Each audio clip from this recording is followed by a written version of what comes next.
विशाल कुमार एक बार फिर आप सबका अपने YouTube channel easy social science by Vishal Kumar पर स्वागत करता हूं। दोस्तों, मेरे आज के इस वीडियो में हम लोग क्लास 7th के सब्जेक्ट ज्योग्राफी के चैप्टर 3 अवर चेंजिंग अर्थ यानी हमारी बदलती पृथ्वी पर चर्चा करेंगे।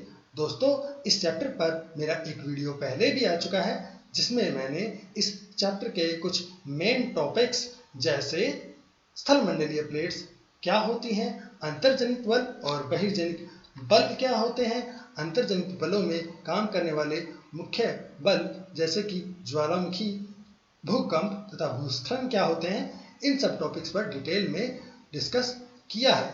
आज के इस वीडियो में हम लोग इस चैप्टर के कुछ अन्य टॉपिक्स मुख्य रूप से बहिर्जनित बलों के ऊपर बात करेंगे, नदी या बहते हुए जल के कार्यों के ऊपर बात करेंगे, अपरदन, निक्षेपण और अपक्षय के ऊपर बात करेंगे।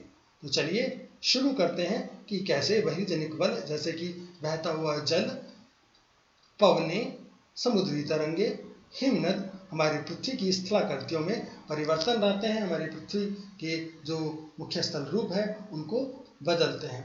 तो चलिए बात करते हैं बहिर्जनित बल यानी एक्सोजेनिक फोर्सेज की। जो बल पृथ्वी की सतह पर उत्पन्न होते हैं उन्हें बहिर्जनित बल कहते हैं। देखिए दोस्तों, इसके पहले वाले वीडियो में भी हम लोग इस पे बातचीत कर चुके हैं कि बहिर्जनित बल यानी ऐसे बल जो पृथ्वी की सतह के ऊपर काम करते हैं, ऊपर पैदा होते हैं, उन्हें बहिर्जनित बल कहा जाता है।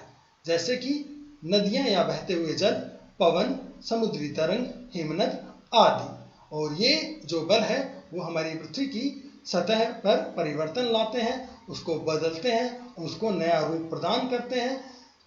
कैसे वो ये काम करते हैं वो हम इस वीडियो में जानेंगे। तो चलिए सबसे पहले हम बात करेंगे नदी के कार्यों के बारे में। सबसे पहले हम बात करेंगे ये अपरदन और निक्षेपण क्या होता है। तो चलिए बात करते हैं अपक्षय, अपरदन व निक्षेपण के बारे में। अपक्षय, अपरदन व निक्षेपण द्वारा भूमि लगातार विघटित होती रहती है। अपरदन एवं निक्षेपण के ये जो प्रकरण है, ये जो प्रोसेस है, जो ये प्रक्रिया है, वो पृथ्वी के धरातल पर विभिन्न स्थलाकृतियों का निर्माण करती है। जो हमने बात की थी अभी, नदी, बहता हुआ जल, हिमनद अथवा समुद्री तरंग, वो सब अपरदन, अपक्षय व निक्षेपण के द्वारा ही हमारी पृथ्वी के ऊपरी जो सतह है उसमें परिवर्तन लाते हैं, उसमें बदलाव करते हैं। तो सबसे पहले कि ये अपरदन क्या होता है। भूदृश्य पर यानी भूमि की सतह पर जल, पवन व हिम जैसे विभिन्न घटकों के द्वारा होने वाले क्षय को अपरदन कहते हैं।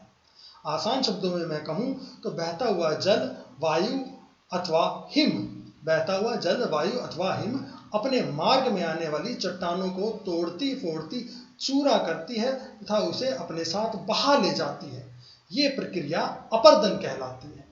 एक बार फिर इसको आसानी से समझिए कि जब बहता हुआ जल, वायु अथवा हिम अपने मार्ग में आने वाली चट्टानों को तोड़ती है, फोड़ती है, उसका चूरा करती है और अपने साथ बहा ले जाती है, तो यह प्रक्रिया अपरदन कहलाती है।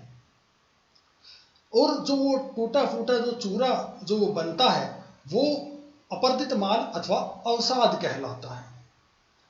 तो आप समझे होंगे अपरदन क्या होता है और अवसाद क्या होता है। दूसरा है अपक्षय। पृथ्वी की सतह पर शैलों के टूटने से अपक्षय की प्रक्रिया या क्रिया होती है। देखिए, अपक्षय हो या अपरदन, दोनों में ही चट्टानें टूटती फूटती हैं, चूरा होती हैं। परंतु अपरदन में चट्टानों को तोड़ने फोड़ने का काम करने वाले कारक अलग होते हैं। जैसे कि जल, पवन या हिम, जो बहता हुआ जल, पवन या हिम है, वो अपनी गति के कारण अपने मार्ग में आने वाली चट्टानों को तोड़ता फोड़ता चूरा कर देता है। जैसे कि अगर मैं एक नदी का एग्जांपल लूँ तो नदी में जब तेजी से पानी बहता है तो मार्ग में आने वाली बड़ी बड़ी चट्टानों को उखाड़ लेता है, तोड़ देता है, आपस में टकरा कर उनको चूरा कर देता है। तो वो प्रक्रिया अपरदन कहलाती है। उस तरीके से चट्टानों का टूटना फूटना, चूरा होना अपरदन कहलाएगा। परंतु अपक्षय उससे थोड़ा अलग होता है। ये एक जटिल प्रक्रिया है। इसमें चट्टानों को तोड़ने फोड़ने चूरा करने का काम तापमान, रासायनिक व जैविक कारक मिलकर करते हैं। तो इस प्रकार चट्टानों का टूटना फूटना, चूरा होना अपक्षय कहलाता है। अगर मैं इसका एक एग्जांपल दूं तो मरुस्थलीय इलाकों में जब दिन में बहुत अधिक गर्मी पड़ती है तो गर्मी पाकर चट्टानें फैलने लगती हैं, और जब रात्रि में सूर्य अस्त हो जाता है, सूर्य दिखाई नहीं देता, तो वहां पर ठंडक होने लगती है और ठंड होने पर चट्टानें सिकुड़ने लगती है। इस प्रकार बार बार चट्टानों के फैलने और सिकुड़ने से उनमें दरारें पड़ जाती है और वो टूट फूट कर चूरा हो जाती है, तो वो प्रोसेस अपक्षय कहलाती है। संभवतः आप अपरदन और अपक्षय में अंतर समझे होंगे। अपक्षय का मैं एक और एग्जाम्पल दे सकता हूँ कि जब आपने देखा होगा अक्सर पेड़ या पौधों की जड़ें चट्टानों के बीच से होकर, चट्टानों की दरारों से होकर आगे बढ़ जाती है, और समय बीतने के साथ साथ जैसे जैसे पेड़ या वो पौधा बड़ा होता है उसकी जड़ें मजबूत और मोटी होने लगती है, तो वो उन दरारों को चौड़ा कर कर उन चट्टानों को तोड़ देती है। तो वो भी एक जैविक अपक्षय का उदाहरण है। तो संभवतः आप समझ गए होंगे कि अपक्षय और अपरदन दोनों में ही चट्टानों का टूटना फूटना और चूरा होना होता है, परंतु दोनों को करने वाले कारक अलग अलग होते हैं। अपरदन में बहता हुआ जल, वायु अथवा हिम के द्वारा अपने मार्ग में आने वाली चट्टानों को तोड़ा फोड़ा चूरा किया जाता है, साथ में वो उस चूरे या अपरदित माल या अवसाद को अपने साथ बहा भी ले जाती है। परंतु अपक्षय में जो अपक्षय करने वाले कारक हैं जैसे कि तापमान, नमी या रासायनिक या जैविक कारक, वो चट्टानों को तोड़ते फोड़ते चूरा करते हैं, परंतु वो उस अपरदित माल को यानी उस अवसाद को अपने साथ बहाकर कहीं ले नहीं जाते। तो तीसरा जो टॉपिक है वो है निक्षेपण। निक्षेपण क्या होता है? इन दोनों टॉपिक्स के विपरीत निक्षेपण में चट्टानों को तोड़ा फोड़ा या चूरा नहीं किया जाता, बल्कि जो चट्टानों का टूटा फूटा या जो चूरा होता है उसको एक स्थान से ले जाकर दूसरे स्थान पर निक्षेपित कर दिया जाता है, जमा कर दिया जाता है।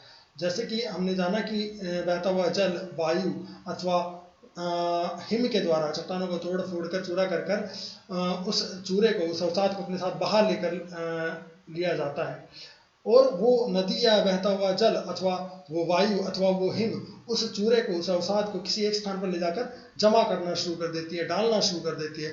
तो वो जमा करने की जो प्रोसेस है वो निक्षेपण कहलाती है। वायु, जल आदि अपरदित पदार्थ को एक स्थान से दूसरे स्थान पर ले जाते हैं और एक स्थान पर निक्षेपित कर देते हैं, जमा कर देते हैं, संचय कर देते हैं। तो यह प्रक्रिया निक्षेपण कहलाती है। तो नदियां हैं या पवन है या समुद्री तरंगे हैं या हिमनद यानी ग्लेशियर्स हैं, वो इस अपरदन अपक्षय निक्षेपण की प्रक्रिया के द्वारा पृथ्वी की सतह पर परिवर्तन लाते हैं। तो चलिए सबसे पहले हम बात करेंगे नदी के कार्यों के बारे में।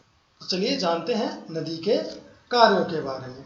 नदी, देखिए नदी क्या होती है? ढाल के अनुरूप लगातार प्राकृतिक रूप से बहती हुई जल की धारा को हम नदी कहते हैं। नदियां अक्सर ग्लेशियर्स या पहाड़ी क्षेत्रों में ऊंचे स्थानों से, झीलों या तालाबों से निकलती हैं और वहां से वो बहकर मैदानी क्षेत्रों में प्रवेश करती हैं। नदियां सामान्यतः दो प्रकार की होती हैं, सदानीरा नदियां तथा बरसाती नदियां। सदानीरा नदियां वो नदियां होती हैं जिनमें साल भर पानी रहता है, तथा बरसाती नदियां वो नदियां होती हैं जिनमें बरसात के मौसम में ही पानी आता है। तो नदी के कार्यों के बारे में हम जानते हैं।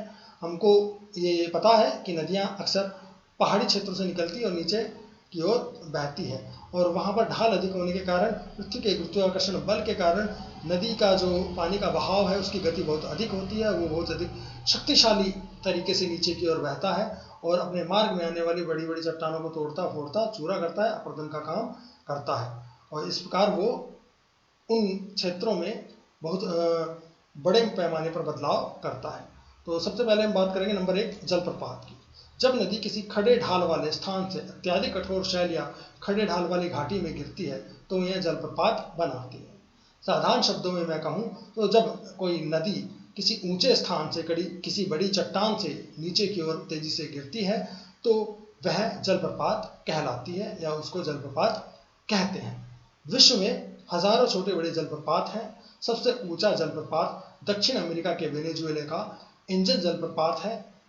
कुछ अन्य जलप्रपात उत्तरी अमेरिका में स्थित नियाग्रा जलप्रपात और अफ्रीका में स्थित विक्टोरिया जलप्रपात है। इस चित्र में आप देख भी सकते हैं कि एक नदी एक ऊंचे स्थान से या एक ऊंची चट्टान से नीचे की ओर गिर रही है, ये एक जलप्रपात बना रही है। दूसरे चित्र में आप नियाग्रा जलप्रपात को या नियाग्रा वाटरफॉल को देख सकते हैं। इसमें भी नदी का जल एक ऊंचे स्थान से एक बड़ी चट्टान से नीचे की ओर, पहाड़ी से नीचे की ओर गिर रहा है। इस प्रकार नदियां जलप्रपात जैसी स्थलाकृतियों का निर्माण करती हैं। दूसरा है विसर्ग। विसर्ग क्या होते हैं? हमने जाना कि नदी पहाड़ी इलाकों पर बड़ी तेजी से बहती है। ग्रेविटी के कारण पानी की जो गति होती है, पानी के मूव करने की जो गति होती है वो बहुत अधिक होती है। परंतु जब नदी मैदानी क्षेत्र में प्रवेश करती है तो मैदान अक्सर समतल होते हैं या बहुत कम ढाल होता है, जिसके कारण धीरे धीरे पानी की जो गति होती है वो भी कम होने लगती है और नदी एक सीधी धारा की बजाय ऐसे मोड़दार मार्गों से एक सर्प की भांति सर्पीले आकार में बहने लगती है। तो इस प्रकार की जो शिथिलाकृति नदी बनाती है, सांप के जैसे जो बहती है, उन्हें विसर्प कहा जाता है। इसको विसर्प कहा जाता है।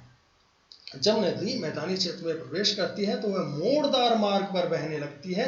नदी के इन्हीं बड़े मोड़ों को विसर्प कहा जाता है। ऐसा क्यों करती है? क्योंकि यहाँ पर हमने जाना कि ढाल बहुत मंद हो जाता है, इसलिए नदी सीधी रेखा में बहने की बजाय इन मोड़दार मार्गों पर बहने लगती है कि सांप की भांति विसर्प बनाने लगती है। इसीलिए इस आकृति को विसर्प कहा जाता है। यहाँ पर नदी अपर्दन के साथ साथ निक्षेपण का काम भी करती है, परंतु यहाँ पर अपर्दन की प्रक्रिया धीमी हो जाती है क्योंकि यहाँ पर पानी की गति भी धीमी हो जाती है। तीसरा है चाप झील। इसके बाद विसर्पों के किनारों पर लगातार अपर्दन व निक्षेपण शुरू हो जाता है। हम अभी अभी जाने कि मैदानी क्षेत्र में प्रवेश करने के बाद वो मोड़दार मार्गों पर बहने लगती है। यहाँ पर नदी अपर्दन और निक्षेपण दोनों काम करती है, जबकि पहाड़ी क्षेत्रों में जहाँ इसकी ढाल अधिक होती है वहाँ पर नदी की अधिकांशतः अपर्दन का काम करती है। तो इन मोड़ों पर इस एक साइड आप देखोगे ये वाला जो हिस्सा है, यहाँ पर नदी अपर्दन का काम कर रही है, इस क्षेत्र को काट रही है, जबकि इस क्षेत्र में नदी अपने साथ जो पहले से बहाया हुआ माल है उसको जमा करने का काम कर रही है ना, निक्षेपण करने का काम कर रही है। ये प्रक्रिया चलती रहती है, इधर निक्षेपण कर रही है, इधर अपर्दन कर रही है। तो कभी कभी इन मोड़ों पर अपर्दन करते करते करते करते ये क्षेत्र ऊंचा हो जाता है और इस प्रकार ऊंचा उठने के कारण नदी का ये जो हिस्सा था, जो पानी वाला हिस्सा, वो टूटकर नदी से अलग हो गया। और चूंकि इसकी आकृति एक चांद की जैसी, एक चाप की जैसी है, गाय का जो खुर होता है उसके आगे के हिस्से जैसी है, इसलिए इसको चाप झील या गोखुर झील भी कहा जाता है। एक बार फिर समझ लीजिए, विसर्पों के किनारों पर लगातार अपर्दन व निक्षेपण शुरू हो जाता है। विसर्प लूप के जो सिरे होते हैं वो निकट आते जाते हैं। समय के साथ साथ विसर्प लूप नदी से कट जाते हैं और एक अलग झील बनाते हैं जिसे चाप झील कहा जाता है।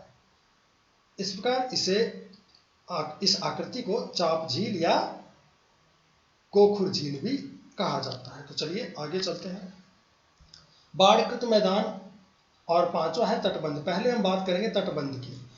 तटबंध क्या होते हैं? ये जो नदी के ऊंचे उठे किनारे होते हैं, जो नदी के दोनों तरफ जो ऊंचे उठे हुए हिस्से होते हैं, जिनको अक्सर नदियां पार नहीं करती है ना, जिनके बीच में नदी का जल बहता है, इन ऊंचे उठे दोनों किनारों को तटबंध कहा जाता है।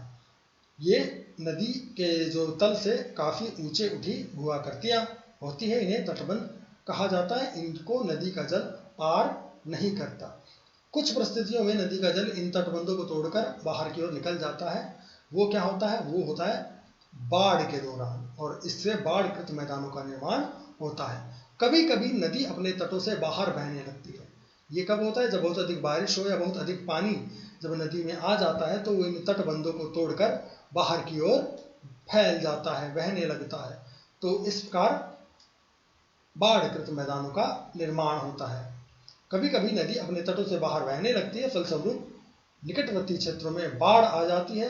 बाढ़ के कारण नदी के तटों के निकटवर्ती क्षेत्रों में महीन मिट्टी व अन्य पदार्थों का निक्षेपण हो जाता है। ऐसी मिट्टी व पदार्थों को अवसाद कहते हैं। इससे समतल उपजाऊ बाढ़कृत मैदानों का निर्माण होता है। नदी के जो बाढ़कृत मैदान होते हैं, जो नदी के द्वारा बनाए जाते हैं, वो बड़े उपजाऊ होते हैं, क्योंकि हर वर्ष नदियां यहाँ पर नई मिट्टी की परत बिछा देती है और इस नई मिट्टी के बिछ जाने के कारण ये मैदान बड़े उपजाऊ होते हैं और इनमें बड़ी मात्रा में खेती की जाती है। तो संभवतः आप समझ गए होंगे कि बाढ़कृत मैदान और तटबंध क्या होते हैं। तो चलिए आगे चलते हैं।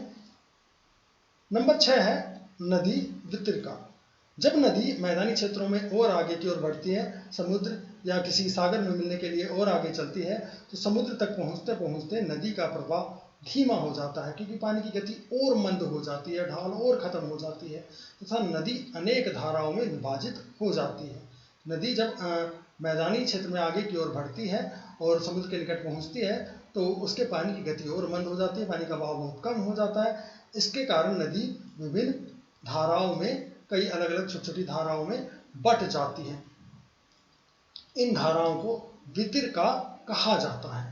यह नदी इतनी मंद हो जाती है कि अपने साथ लाए गए मलबे, अवसाद, जो अपरदित माल है उसका निक्षेपण करने लगती, क्योंकि वो उसको और अधिक आगे उठाकर नहीं ले जा सकती, इसलिए वो यहीं पे उसको गिराने लगती है। तो इस प्रकार की जो आकृति बनती है, जिसका आप यहाँ पर चित्र भी देख सकते हैं, उसे हम लोग नदी वितरिका कह सकते हैं। ये जो मुख्य नदी है वो यहाँ आकर विभिन्न इन धाराओं में बट गई है और अपने साथ जो माल या अवसाद या अपरदित सामान जो बहाकर लाई थी वो इस क्षेत्र में गिराने लगती है। ये नदी वितरिका है। चलिए आगे चलते हैं। नंबर 7 है नदी डेल्टा। वही नदी वितरिका जहाँ इसने बनाया, हमने वहाँ जाना कि वहाँ पर नदियाँ आकर विभिन्न अलग अलग धाराओं में बट गई और अपने साथ वो जो विभिन्न माल को लाकर वहाँ पर जमा करने लगती है, अपने अवसाद को वहाँ पर गिराने लगती है। यहाँ पानी की गति मंद हो जाने के कारण उन अवसादों को और आगे नहीं बहा कर ले जा सकती और अपने साथ लाए सारे सामान को वो यहाँ पर जमा करना शुरू करती है। तो ये जो क्षेत्र होता है वो आसपास के अन्य क्षेत्र से थोड़ा ऊंचा उठ जाता है और इसकी आकृति एक त्रिभुज जैसी बन जाती है।